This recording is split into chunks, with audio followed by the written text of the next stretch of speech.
Innal hamdalillah ve salatu ve selamu ala Resulillah. Assalamu aleykum ve rahmetullahi ve barakatuhu.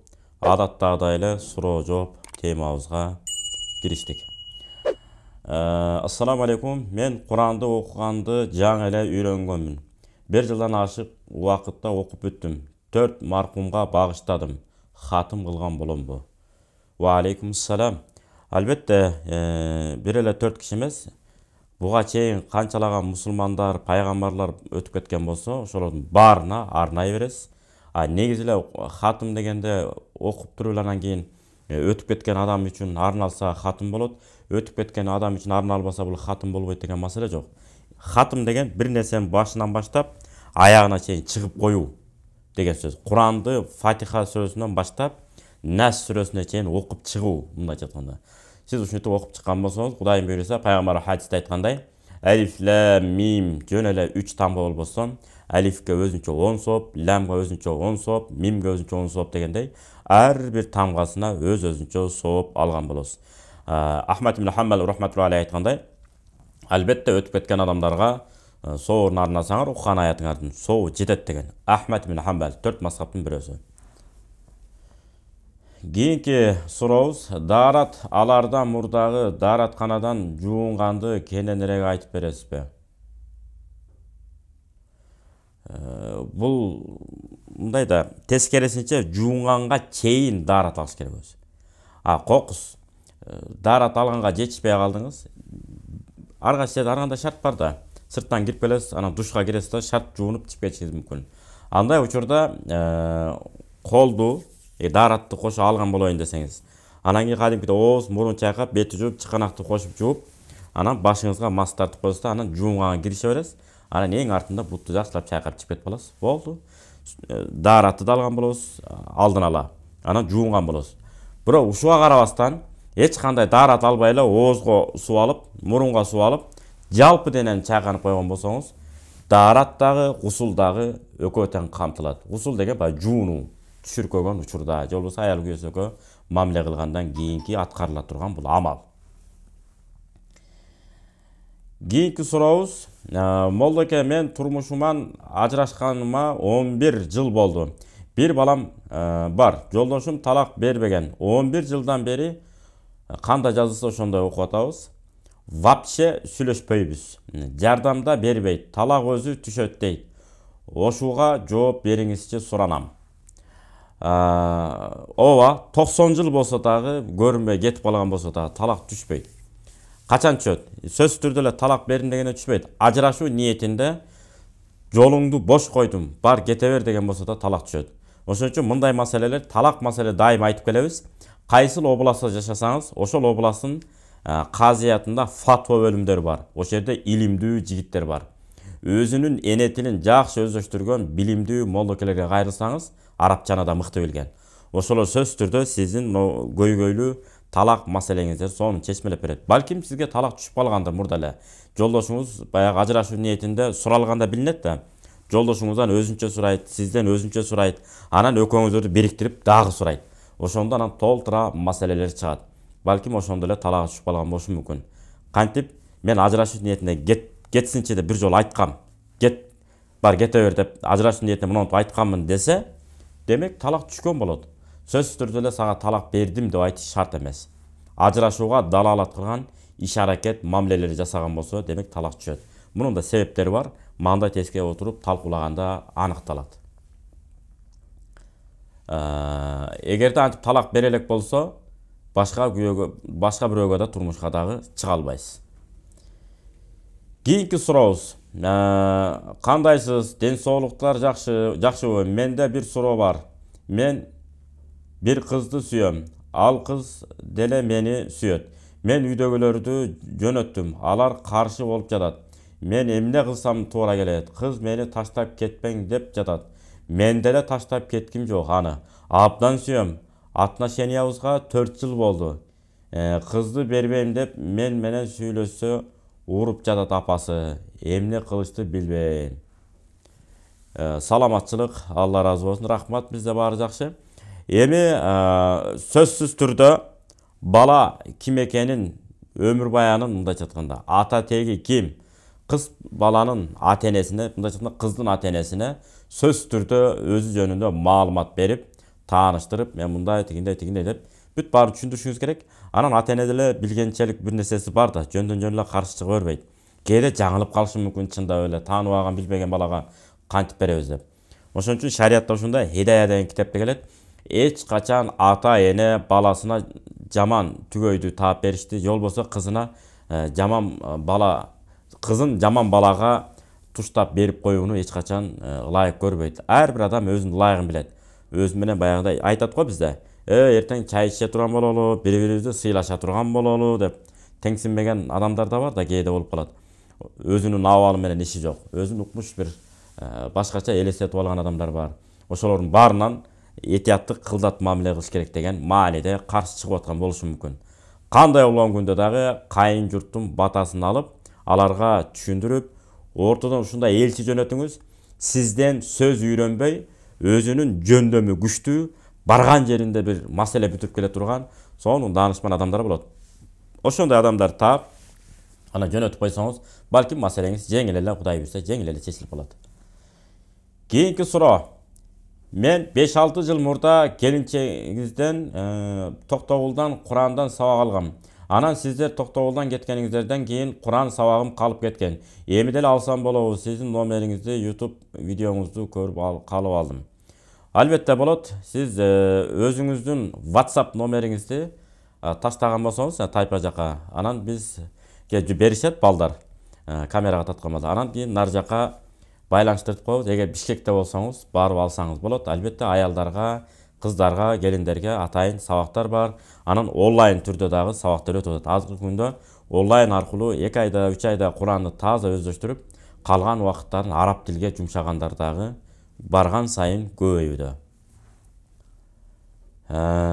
Кийинки суроо.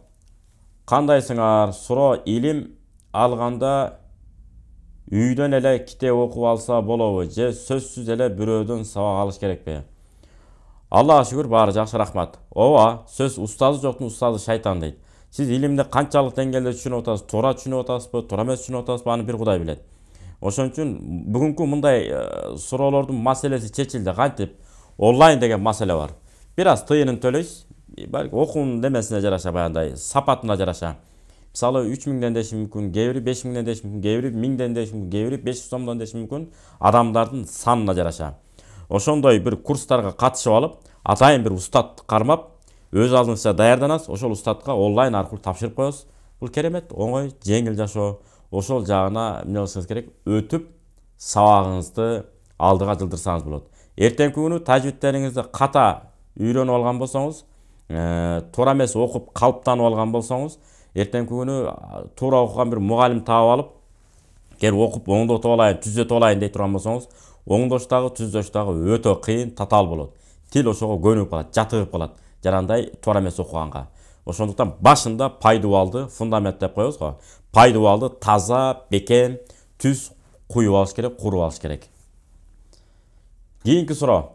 Жыныстык мамиледен соң гусул алыш керек. Бирок душ жок. Күн сууктугуна байланыштуу кээде гусул ала албай калууда болуп жатат. Гусулга байланыштуу башка кандай шарттары бар? Ооба, түшүркөп калгандан кийин, же болбосо улусуда уят жок дейт. Аял эркектин ортосунда мамилеси болгондон кийин жуунуш керек. Жуунуу милдет болуп эсептелет. Эгерде жуунайын десеңиз, күн суук болуп, баягында ооруп кала турган коркунуч пайда болсо, бүгүнкү күндө айтып атабыз го, Google'да атайын кирсеңиздер, Ислам негиздери деген китеп бар. Же ушунун түрүндөгү даарат, намаз китептери чыккан атайын муфтияттын мөөрүнүн негизинде. Ошол жактан көчүрүп алып туруп, таяммум качан алынат деген теманы ачсаңыздар, ушул темалар баары сонун ирети менен жазылган. Ошентсе да биз үстүрттөн айтып кетели. Эгерде жуунсаңыз ооруп кала турган коркунуч пайда болсо, ал учурда кургак даарат аласыз. Таяммум. Ал эми кичине күн суук болот, бир аз üşүшүңүз мүмкүн, бир эч кандай эчтеке деле болбойт. Тескерисинче адам кайра чыйыр алышы мүмкүн. Андай учурда шарт жуунуп алып, тездик менен чайканып жуунуп алып, гусул алышыңыз керек болот. Себеби дайыма гусулсуз жүрө берүү берекесиздик, анан берекенин кетиши бүт ушундан башталат. Ошон үчүн дайыма жуунуп, же болбосо жуунганга шарт жок болсо, жогорудагыдай, же ден соолугуңузга байланыштуу болсо, Ал учурda таяммум менен жүргөн эң шариятка ылайык болот. Кийинки суроо. Мен күнүнө сабакка отуруп интернеттен Куран көчүрүп угам. Бүгүн жаңысын көчүргөм. Түшүнбөсөм да көзүмөн жаш акты. Эми Алла разы болсун сизге. Берилип, ошол Курандын азыгы менен азыктанып аткан сизге Алла разы болсун. Кайсы бир аалымдын сөзү бар. Керемет кооз окулган Курандан жан дүйнөсү, кимдин жүрөгү рахат албаса, демек ал өлүк жүрөк деп. Бул баягы 5 маал намаз окуп, Курандын маани маңызына ой жүгүртүп, маани берип, аракет кылып баштаган адамдарга тиешелүү. Ана 5 маал намаз менен иши жок, баягы күнөөкөр мусулман бир туугандарыбыз жүрөт. Эми аларга муну дароо айта албайбыз. Бирок ошентсе дагы кээ бир ыр сыяктуу окулгандар бар. Аларга кирбешибиз керек, кулакка да жаманы болот. Өзүнүн тажвити менен, эрежеси менен. Мисалы, Элхамдулиллахи Раббил аламин, Ар-Рахманир-Рахим, Малики яумиддин. Мисалы деме. Тажвит деген эмне деген? Ар бир тамганын акысын берип, туура окуу. Созо турган жерде созуп, кармай турган жерде кармап, ошентип окусаңыз эле өзү эле кооз жашнакай угулуп калат. Анан кээ бирөө кооздойм деп тамгаларын өйдө будуң чадың кылып окугандар бар. Мисалы, Алхамдулиллахи Раббил аламин, Ар-Рахманир-Рахим деп өзүнчө эле коозуп, будуң чадың кылып кыйнала берет. Бул туура эмес, бул ыр эмес, башка эмес. Бул тажвит менен атайын бир устат кармап алып, ар бир тамганын акысын берип, туура так окусаңыз, мисалы Хусори деген кары болгон, азыр өтүп кетти. Ал кишинин кайманаты тажвит илимдеринин падышасы деген атка конгон. Бүгүнкү күндө Айман Суейт деген кары устаз чыгып атат, көрүп атасыздар. Атайын YouTube'тардан сабак берип атат. Ошолордон таалим алган кыргыздар да көбөйдү азыр. Толтура ошолордо YouTube'тарына жана Zoom аркылуу, Google Meet аркылуу түрлөрү чыгып калды. Ошол Google Meet аркылуу алсаңыздар, катып калбайт. Видеолор тунук сөздөр даана болот. Ошентип сабак алып, илимиңизди өрчүтүп алсаңыз болот. Эмне болбосун. Анан Курандан азык алып, күч алып, өзүңүздүн баягы динге болгон берилүүңүздү, такыбалыгыңызды бекем кармап алдыга өнүксөңүз болот. Эмне болбосун. Кийинки суроо. Баткенде бир Россияга холдинг деген компания бар экен. 500 000 сом берсең, ай сайын 18-20 000 сомдон берип турат экен. Ушуга берип проценттин алып турса болобу? Болбойт, арам. Шарият урсат берген жол менен гана болот. Риба деген негизи болбойт. Тескериси экинчи багыты бар. Шериктештик деген бар. Мурабаха деп коет. Мушарака деп коет. Түшкөн шерик пайдага шерик болуу. Ал зыянында да шерик болушуңуз керек. Мисалы, сиз 1 миллион сом бир ишкер адамга берсеңиз, ишкер адам айтат, ушундан канча кереше түшсө, ошонун 50% меники, 50% сеники. Же болбосо 60% сеники, 40% меники деши мүмкүн. Айталы 1 миллион сом бердиңиз, шеригиңиз иштетип атат, соода кылып атат. Бу жерде азыр илгеркиде татал эмес азыр. Компьютер менен каттоодон өткөрөт, канчасы сатылды компьютерге чыгып калат. Жана бул жакта канча товар турат, да кнопкаларды бассат, шак эле чыгып калат, баары оңой эле азыр. Баягы киреше чыгашасын, анан жыйынтыгын, анан калганын калдык деп коет, астатак анан иток деп. Жыйынтыгын чыгаргандан баардыгы чыгып калат. Демек айталы дегенибиз, ошо 1 миллион сомдон айталы 300 000 кереше тапкан болсоңуз, баягы сүйлөшүлгөн боюнча 60% бул кишиники, 40% болсо, ошол түшкөн 300 000ди бөлүп аласыздар. Кудай сактасын, эгерде артка кете турган болсоңуздар, баягындай банкрот деп коет го. Ошо банкротсу болуп кала турган болсо, банкроттукка туш болуп калган болсо, ал зыянына да эмне болуш керек? Шерик болуш керек. Ушундай жол менен гана бирөөлөргө акча берип, анан үстүнөн пайдасын алсаңыз болот. Эгерде пайда түшсө деп. Пайда түшпөй турган иштерге да пайда түшсө дагы, түшпөсө мен ишим жок, айына мага ушунчадан берип турасың деп бере турган болсоңуз, ал шариятыбызда арам деп эсептелет. Кийинки суроо, мен банкта иштейм, мен алган маянам арам эмеспи? Жооп берип коюңчу сураныч. Бул боюнча Алла Таала Куранда мындай дейт: Бисмиллахир-рахманир-рахим. فَمَنِ اضْطُرَّ غَيْرَ بَاغٍ وَلَا عَادٍ فَلَا إِثْمَ عَلَيْهِ إِنَّ اللَّهَ غَفُورٌ رَحِيمٌ. баягы экинчи кайталап барбастан чектен чыкпаса мажбур болсо бир нерселерге ад-дарура тубихул мазура деп атпайбы, зарылчылык тыюу салынган нерсени уруксат кылат деп. Бирок сүткорлукка эч ким адал иштеше бер, боло берет деп бир дагы аалым айткан эмес, айтпайт дагы. Бирок сиз учурда иштеп аткан болсоңуз, бөлөк ишиңиз жок болсо, ал жерде да кичине адал жакка жакындалган жерлери да бар да. Мисалы, акча которулуп атат банктарга. Ал которулган акчаны сиз аласыз, иштетип атасыз. Же болбосо бирөөгө акча жөнөтөсүз, ошо банк аркылуу жөнөтүп атасыз. Светтин акчаларын ошо банк аркылуу төлөп атасыз. Налог жана үйдө нелер нерселер бар, төлөмдөр бар. Свет, газ, ошонун баарын банк аркылуу төлөп атабыз бүгүнкү күндө. Ошол жактарында иштейин деп ошол жагына которулуп дегендей.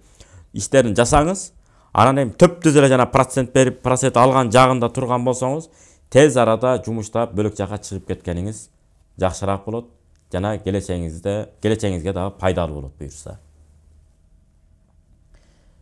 Кийинки суроо. 4 мазхаб бир эле Ханафи эле болсо болбойбу? Бөлүнүп жарылбай, болот, болбойт деп баш айландырбай. Мисалы, Ханафи мазхаб болот десе, Шафи мазхабы болбойт деп баш айландырып, дин душмандарга жол ачылып. Ушунун бардыгы сабаксыздыктан болот, албетте. 4 мазхаб тең эч качан бири-бири менен талашкан эмес. Артыкчылык маселеде гана талашат. Мисалы, намаздын фардыгы жөнүндө 4 тең талашпайт. Ооба, 5 маал намаз окуу фарз дейт. Дарат алуучу фарз дейт. Эч кандай талашпайт бул жерде. Өмүрүндө бир жолу ажылыкка баруу фарз эмес, бар 4 тең эле фарз дейт. Орозо кармоочу фарз дейт 4 тең эле. Бирөөсү 15 күн орозо карма десе, бирөөсү 60 күн орозо карма деп айтпайт. Бардыгы эле ошол 30 күн орозо карма, кадимкидей эле. Болгон бир эреже бар. Ихтилафул аимма рахматун лил умма деген. Алымдардын талаш тартышы үммөт үчүн бул рахмат, райым, бул кеңдик, жыргалчылык деген мааниде айтылган. Демек 4 мазхаб тең, 4-өөнүкү тең туп-туура. Болгону биздин Орто Азия чөлкөмү көбүнчө. Кээ бир араб чөлкөмдөрү, мисалы Иракты ала турган болсок, көбүнчө Ханафи. Дүйнөдө жер бетиндеги 50%-дан ашыгы бүт эле Ханафи мазхабын кармалат. Керек болсо илимдин чордону болгон, илимдин өзөгү болгон, илим билимдин таркалышына бир эң бир жакшы шарт түзүлгөн Египет. А дейбиз, бу дейбиз, кээ бири жамандай берет экен. Египет деген 100 канча миллион калкы бар.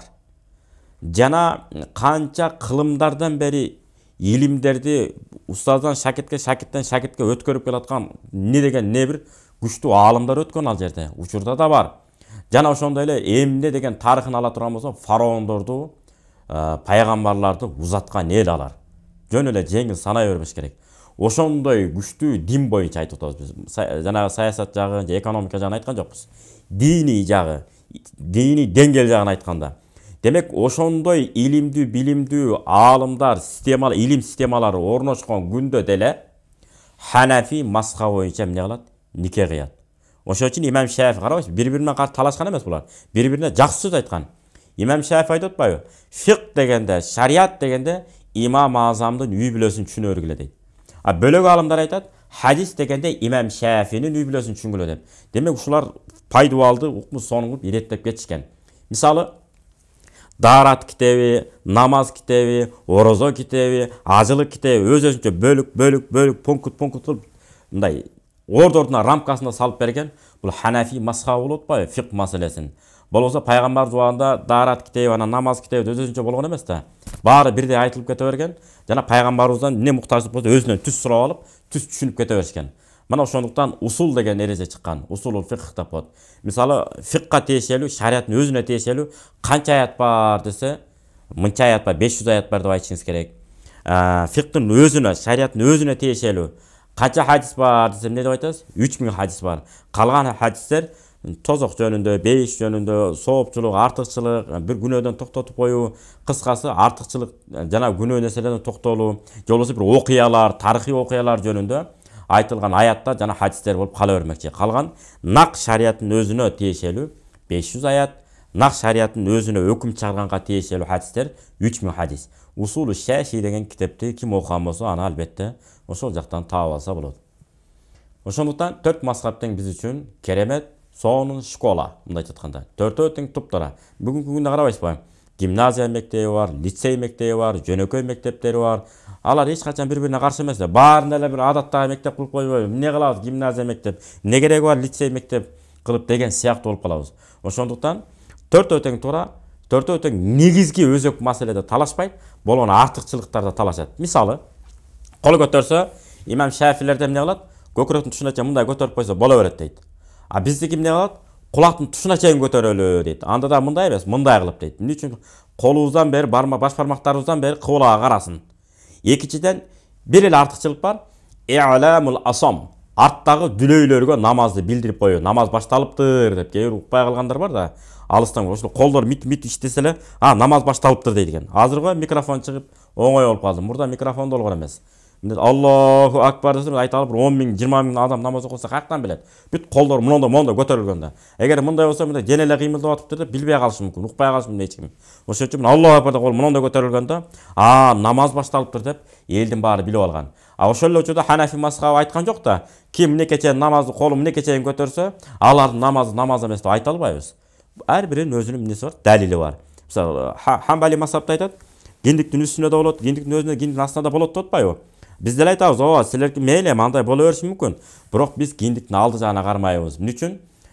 Баягы Алла Тааланын алдында бир муктаж инсанга, бир муктаж пендесине окшоп, бир кулдук Кудайга чындап бир жалбарып аткан адамдын келбетинде ибадат кылгыбыз келет деп биз ушуну алабыз. Шафи мазхабында жана Хамбали мазхабында киндиктин үстү, киндиктин өзү, киндиктин асты боло берет. Бирок кээ бир мынаны толуп атпайбы? Бул жок. Киндиктин үстү бар, киндиктин өзү бар, киндиктин асты бар. Ал Хамбали мазхабы. Ал эми биздин Ханафи мазхабыбызда эмне болот? Киндиктин астына кармайбыз. Эмне үчүн? Ибадатты бир Кудай Тааламга чындап муктаж болгон сыяктуу болуп туруш үчүн. Бул биринчиден. Экинчи бир мисал, логикалык мисал келтире турам болсок, айталы кайнатаңыз келди. Биринчи жолу келип атат эшигиңиздин алдына. Сиздер тозуп алып атасыздар. Кудалыкка. Же болбосо сиздер бардыңыздар. Жаңы сиз күйөө болуп атасыз. Же болбосо куда болуп түшүп бардыңыз. Мына толуп калды, мына толуп турса эмне дейт? Бул тоготпойт го дейт да. Ошол жерден анан кудам биздин сизге кулдугубуз бар десе, алдагы салт санааны, нарк насил түшүнгөн инсан болсо эмне дейт? Шарт бурат. Кулдугуңар Кудайга болсун деп. Мынакей маселе. Сонун ушундай бизде ыкташтырып койгон. Анан кулдук бар деген сөз туура эмес дегендер бар. Баланчанын кулу деп айтылабы, айтылбайбы? Айтылат. Кызматкери деген мааниде. Биз сизге кызматкербиз деген мааниде айтканда, жок деп туруп, силер чыныгы кулдугуңарды Кудайга кылгыла деп туруп, бул жака оодарып коет. Мына кыргыздын салт санаасынан, нарк насилдеринен айлансак болот. Сону жашоо менен көрсөтүп кетишкен. Ошол сыяктуу, ошол жерде да карабайсызбы? Митип турган талаптагыдай болуп атат, жакшы көрүнүш болуп атат. Кой деп анан алар дагы эмне алат? Сизге болгон сый урматын күчөтө баштайт. Кийинки суроо, мен өзүм шизофрения менен ооруйм. Көпчүлүк айтышат, шизофрения менен ооруган адамга үй бүлө курууга болбойт. Бирок ага карабастан шизофрения менен ооруган адам үйлөнсө, бул адамдын баласы же кызы ушундай оору менен ооруйт дейт. Себеби бул тукум куйт экен. Бирок мен бул нерсени билгенден кийин үйлөнүп үй бүлө кургум келбей калды. Себеби мен каалабайм, балдарым ушундай болушун. Ислам дининде күнөө эмеспи бул нерсе? Мен бул нерседен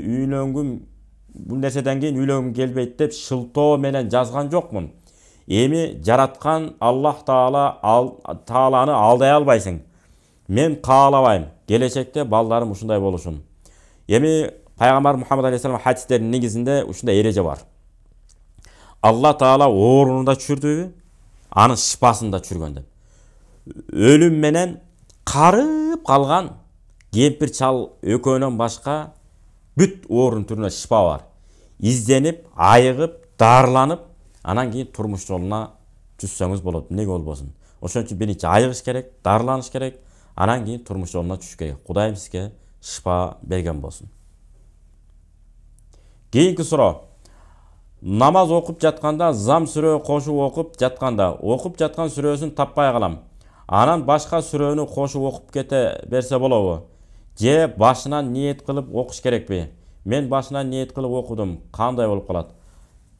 Бисмиллахир-рахманир-рахим. Бул боюнча Алла Таала Куранда айтат, бисмиллахир-рахманир-рахим. La tubtilu a'malakum. Жасаған амалыңарды жоққа шығарбала деген аят бар. Bir нерсени баштадыңызбы, ошонун аягына чыгышыңыз керек. Өтөрүнө чыгыш керек. Ибадат маселесинде да ушундай. Ошон үчүн эки рекет нафил намаз окуу бизге фарзбы же важиппи? Жок. Сүннөт же мустахаб ушундай болот. Кээ бир учурларда сүннөт болот. Мисалы мечитке кирип барганда окуган бул сүннөт. Жөн эле мындай окуп коеюн десе бул мустахаб учурларда болот. Эгерде сиз Аллаху акбар деп баштадыңыз, эки рекет нафил намазды, же болбосо орозо кармоо. Сизге мына фарзбы, важиппи? Жок. Орозону кармап туруп, нафил орозону кайра бузуп койсоңуз, кийинки күнү ошол орозону нафил орозону кармап берүү сизге эмне болуп калат? Важип болуп калат. Же эки рекет нафил намазды баштап туруп кайра бузуп койгон болсоңуз, ошону кайра башына эки рекет окуп берүү сизге эмне болуп калат? Важип, милдет болуп калат. Ошол сыяктуу намазды баштадыңызбы, аягына чейин чыгышыңыз керек. Ушул нерсени жакшы түшүнүп алалы. Намаздын ичинде фарз амалдар гана бузулса, демек намаз ичинде фарздарды оңой жаттап алсак болот. 12 эле фарз бар өзү. 12 фарзды 40 фарз деп коет го, жалпы. Ошонун ичинде 12 фарз намаздыкы. Ошону жакшылап жаттап алсак, бүгүнкү күндө дүкөндөрдө толтура. 40 фарз барбы, бериңиздерчи, мен алып алайын деп, үйүңүзгө алып барып илип коюп жаттап алсаңыз болот. Ошол 12 фарз бузулганда гана намаз бузулат. Ал эми важип амалдар бузула турган болсо, жаңылуу сеждесин аткарып коесуз. Сайда сахва деп коет. Жаңылуу сеждесин аткарып коесуз, намаз толук болот. Эми сиздин сурооңуз кыраат маселесинде болот. Айталы: "Амма ятасаалуна анин набаил азим" дегенден таппай калдыңыз. Эмне кыласыз? Хидаяда келет: "Янтакилу иля аятин ухра", башка аятка өтүп кетиш керек деп. Демек, нар жакта вал асрга өтүп кетесиз. Же болбосо инна лил муттакина уландысына. Инна лил муттакина мафаза хадaiqa ва а'наба ва каваиба атраба деген сыяктуу бөлөк аятка улап, толуктап, анан эмне кыласыз? Намазыңызды аяктай бересиз. Эч кандай сайда сахва милдет эмес. Менин суроом бар эле, кээде кеч балдарды уктатып коюп, куптан окуйм деп уктап калам. Турганда саат 12-1 болуп калган болот. Ошол убакта куптан окуйм. Эч нерсе болбойбу? Ар бир намаздын башталган убагы бар, анан чыгып кете турган убакыт бар. Мисалы, багымда айталы эртең менен саат 6-да кирип атса, күн 8-де чыга турган болсо, мисал түшүнүктүү болуш үчүн ушундай айталы, так 1 саат 45 мүнөттөн 35 мүнөт дебей. 6-да айталы таң артат. Саат 8-де күн чыгат дейли, мисалы. Демек сиз 6-да турдуңузбу? 6-дан 5 өткөндө окусаңыз да болот. 8-ге 5 мүнөт калганга чейин окусаңыз да болот. Эгер күн чыкканга 5 мүнөт 10 мүнөт калган болсо, дароо окуйгас керек. Ар кандай сиз уктап кала турган болсоңуз. Ошондой эле куптан намазы дагы шамдын убагы чыгат го. Мына күн батканда кызылдык болот. Ошол жоголгондон кийин куптан убагы кирди да. Мисалы бүгүнкү күндө шамды 7-де окуп атабызбы? 8-де куптан кире турган болсо, эртең менен 6-да багымдат кирип атат да. Кечки 8-ден баштап эртең мененки 5:30га чейин, 5:49га чейин, 5:55ге чейин керек болсо, эгерде багымдат убагы кире элекпи, беймарал куфтанды окуп аласыз. Бирок эң жакшысы адепке ылайык шам бүтөрү менен адам эптесе болот. Шарт жок дегенде фарз окуп алып, анан сүннөт окуп алып, анан жатып, балдарыңызды уктатып, анан туруп алып, анан витр бажы окусаңыз болот. Эгер убакыт ушунчалык эле таар болуп калса. Себеби дегенде шам менен куфтандын ортосунда уктап калуу бул макруh деп эсептелет негизи. Ошон үчүн эң жакшысы шарт убакыт өткөрүп туруп эле 1 сааттан кийин дароо куфтанды окуп алыңыз, андан кийин балдарыңызды уктатып, бөлөк тиричилик менен алектенсеңиз болот. Кийинки суроо: эгерде мүрзөнүн топурагы ичине куюлуп, үстү түшүп кетсе, кайра топурак менен толтуруш шартпы же тим эле койсок болобу? Албетте, ошондуктан айталы мына мүрзө момдайдан коюлду да, казанак деп коет, казанагы, анан мына жерде лахат деп коет, көрү, оюп киргизилет. Ана топурак мунун ичине алынды да, мына тегиз көмүлгөндөн кийин төөнүн өркөчүндөй кылып сөөктүн үстүнө коюш керек өзү топуракты. Эмне үчүн? Кокус кийин түшүп кете турган болсо мүрзө, жана үстүндөгү топурак дегенде тегиз жаап калат. Бизде эмне кылат? Мына жака коюп коет дагы, бер жак казанак жагына. Майыттын үстүнө койбостон. Биринчиден май тебеленме болуп калат. Экинчиден ал түшүп кете турганда мүрзө ачылып калып атат. Ошон үчүн казанактан чыккан топуракты казанакка, көрдүн ичинен чыккан топуракты ошо көрдүн үстүнө эле коюш керек. Эртеңки күнү көр түшүп кете турган болсо, тегиз жабылып калат, өз менен өзү болуп. Ошондуктан эгерде антип ачылып калган болсо, албетте эки жагына топурагын тартып, көмүп койгон жакшы болот. тегиздеп эки жагын. Бирок курулуш куруп кайра өзгөрткөн андай болбойт. Болгон ачылып калган жерин жаап коюңуз. Кийинки суроо, эгерде таспих менен ажатканага кирсе күнөө болбойбу? Кире берсе боло береби? Ооба, эми теспеңиз чөнтөгүңүздө болсо, колуңузга кармап албайсыз. Баягы дараткананын иши менен алек болосуз дагы, дараткана бүтүрүп кол пул чайкап бүткөндөн кийин чыгып алып кайра теспеңизди колдонуп кете бересиз. Эч нерсе болбойт. Эч нерсе болбойт. Кийинки суроо, баланы каргап, дооңуз чочко деген сыяктуу жаман сөздөр менен тилдесе, бала бактысыз болору жөнүндө хадистерден айтып бериңизчи. Эми шариятыбызда сөгүнүү өзү арам, тыюу салынат. Бул боюнча Пайгамбар Мухаммад алейхиссаламдын хадистери бар. Хадистерде ата эненин балдарына болгон дуасы түздөн түз кабыл болот деп. Анан кийин өлүң отурайын, өлүп кет, анан жана башка бир кызыктай сөздөр бар го. Башыңы жуут деген. Ошо сөздөрдү ар бир ата эне этиятташ керек. Ал ата эненин дуасы түздөн түз балага тийип турат. Ошого дагы кээде балдарда себеп болуп калат. Ачуусуна тийгизип. Ачуусуна тиет, же болбосо бир айтканын кылбай коет, жанын кашайтат. Алар байкуштар муну кичинекейинен бөпөлөт өстүргөн. Чоңая болгондон кийин ата эне караңгы, аңкоо көрүнүп, өзү гений болуп чыга калып атпайбы кээ бир жаш балдар. Ошону да абайлаш керек. Кандай болгон күндө дагы ачууланбай, ата эненин айтканына сабыр кылып, анча-мынча элдер да сүйлөшүшү мүмкүн сиздин ата энеңиз жөнүндө. Унчукпай эле коңуз. Ал боюнча Алла Таала Кур'анда айтып атпайбы? Бисмиллахир-рахманир-рахим. Wasbir ala ma yaqulun. Адамдар айткан сөзгө сен сабыр кылып койор. Айта берет алар. Көңүл бурбай эле кой депчи. Ошон үчүн ата энебиз капыр болсо дагы алар Кудай сактасын. Сыйлаганга биз милдеттүүбүз.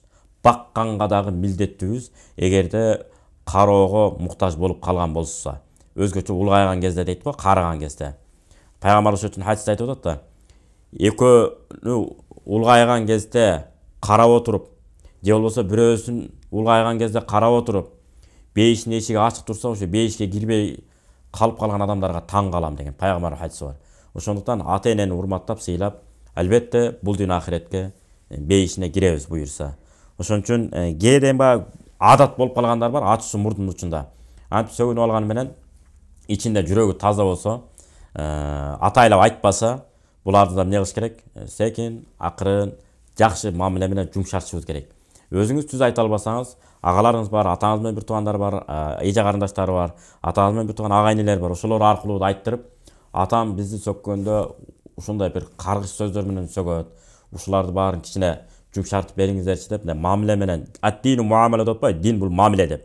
Сонун чыкыйган мамиле менен ата кандайсыз, жакшысызбы деп, анан ачык эле айтыш керек. Ата айтып каргыш сөздөр менен сөкпөңүздөр, тилдебеңиздер. Ошо батаңар кабыл болуп кала турган болсо, анан кийин баарыбызга кыйын болот депчи. Ошон үчүн ата эне жакшы сөз менен айтыш керек экен. О, үйүңө буудай толгур, башың өскүр деген сөздөр бар эле. Биздин чоң энебиз ушинтип тилдеп койчу, айтканын кылбайбыз. Бу үйүңө буудай толгур, башың өскүр деп. Да акыл эсиңе киргир деген сөз да. Өнүгү өскөн, үйүндө токчулук болсо, бара-бара баары оңуна келет да. Бая бардан жугат, жоктон эмне жугат дегендей. Бул боюнча пайгамбар Мухаммад алейхиссаламдын мындай хадиси бар. Сахих хадисте. Анна раджулан шатама Аба Бакрин ван набийя саллаллаху алейхи ва саллям ван набийю саллаллаху алейхи ва саллям жалисун. Абу Бакр радиаллаху анхуну бир киши келип сөгөт, пайгамбар Мухаммад алейхиссалам отурган болот. Фажаала наби саллаллаху алейхи ва саллям, пайгамбар Мухаммад алейхиссалам таң калып, ваяптасим жылмайып туруп калат. Ошентип жана киши фаламма актар аябай көп сөгө баштаганда, Азирет Абу Бакр радиаллаху анча-мынча сөздөрүнө каяш айтып, жооп кайтара баштады. Чыдабай калды да, сабырдан чыга баштады.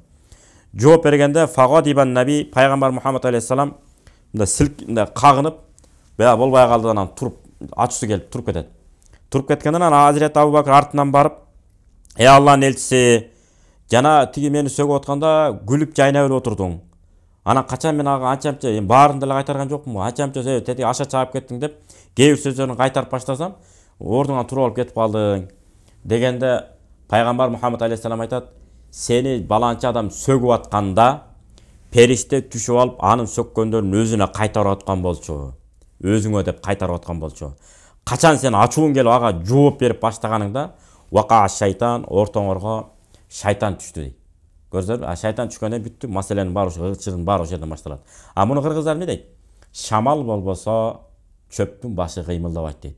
Эчтеке дебесең деле өзүнөн өзү бирдеке боло бербейт. Болду, сиздики туура, кечиресиз деп эле минте берсечи, бул өтө чатак экен. Кайсы бир таксырдыкын бир машина оңдогон бир агабыз бар.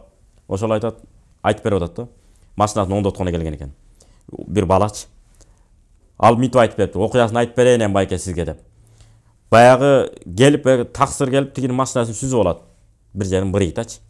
Ана тиги бир аз сабыр кылып, эмне кылдыңыз? Эми муну оңдотолу эми жүрүңүз десе деле тиги барып оңдотуп бермей экен дейт. Чыгып алып ашатып сөгөт жанагы. Айтпаган сөздүн баарын айта берет, сөгө берет. Жанагы таксыр машинасын кармаган бойдон тура берет экен.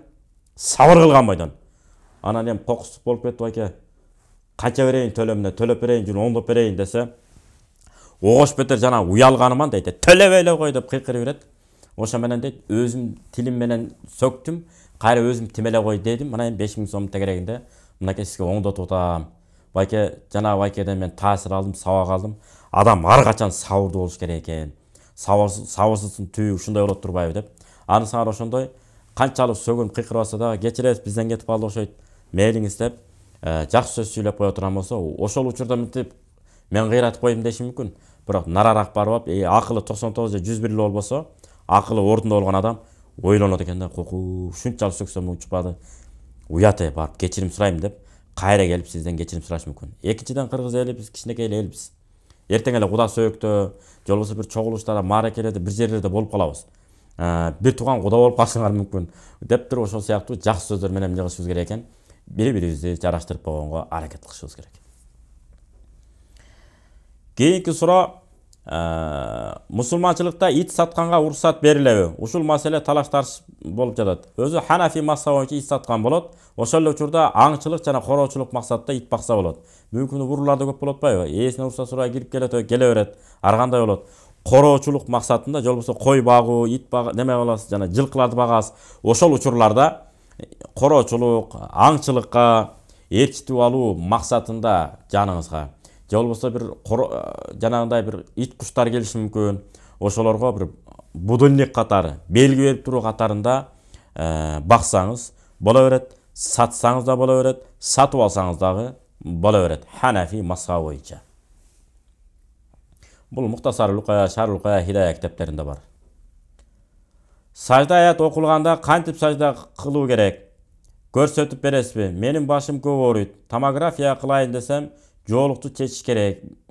Ошондо эркек киши болсо эмне кылам? Сажда тилава кантип аткарылат деп YouTube'га жазсаңыздар, чыгат ошол жерден. Ошентсе да биз айтып кетели. Ниет кыласыздар, сажда тилават намазын окууга деп. Түз эле рүкүда кылбайсыз. Төптүз саждага кетесиз. Болду, ошо менен бүтөт. Намаздагы шарттар кадимгидей буга да шарт коюлат. Даарат болуш керек, оорду таза болуш керек. Ниет кыласыз, сажда тилават намазын окууга ниет кылдым деп, Аллаху акбар деп саждага кетесиз. Болду, кайра отурасыз, намазыңыз бүтөт ошо менен. Ал эми жоолук маселесин албетте, мунун сүрөтү мындай да. Аялдын деле аял болгон аврат жерлери бар, киндик менен тизенин ортосу. Роддомго барганда, төрөт үйүнө барганда кандай айтса ошондой болуп атпайбы, врачтар, гинекологдор айтса. Ошол сыяктуу дарыланарда дагы кайсы жерди көргөзүү керек болсо, ошол жерди ачыш керек, көрсөтүш керек, дарылатыш керек болот. Ал маселе жок. Анткени дарыланганы барганда сөзсүз врач кандай айтса, ошондой абалда шарттын негизинде дарыланыш керек болот. Жана ал жерде кишилер көп жүргөн болсо, же 2-3 аял бар болгон болсо, болду, боло берет. Такыр эч ким жок болсо, анда жаныңызга балаңызды, кызыңызды ээрчитип алыңыз, эс тартып алган. Ош беймарал дарылана бересиз, көрүнө бересиз. Бул шариатта эч качан тыюу салбайт. Кийинки суроо, намаздагы кыраат боюнча кененирээк айтып кетесизби? Кийинки суроо жоопту. Эркек киши намазда купуя окуганы жакшыбы же жария окуганы жакшыбы? Бул дагы баягы эле башында айткандай, өзү китеп окугандан көбүнчө зериккен калк экенбиз негизи. Ислам негиздери деген китепти Google'дан көчүрүп алыңыздар. Даарат намазды ошол жерден карап, бир сыйра бүтүп койсо болот негизи. Ошентсе дагы айта кетели дагы, жалгыз болсоңуз купуя окусаңыз болот. Багымда шам куфтанды. Эгерде жамаат менен болсоңуз, албетте жария окуу важип болот. Эми ошентсе деле жария окуганыңыз жакшыраак дейт. Эгерде жалгыз окуп аткан болсоңуз деле. жария окуганыз. Баягы жамаат менен намаз окуп аткандарга окшошуп дептир. Хидая китепте ошентип келет. Ал эми жанагындай бир шашылыш түрдө бир жерге барып калдыңыз, бирөөнүн үйүнө. Ал жерде тим эле кырааты менен окуган киши болуп, жария окуганын кереги жок. Ал жерде купуя акырын эле окуп алып кетип калганыңыз жакшы. Сөздүн токотери, жалгыз болсоңуз, кааласаңыз жария окуйсуз, кааласаңыз купуя окуйсуз. Бирок жария окуганыңыз жакшыраак, эгерде үйүңүздө болсоңуз, жатай мечитте болсоңуз, жаныңыздаларга жолтоо болбосоңуз. Ушу менен берилген суроолордун соңуна чыктык. Кийинки суроо жоопто көрүшкөнчө саламатта туруңуздар. Ассаламу алейкум ва рахматуллахи ва баракатуху.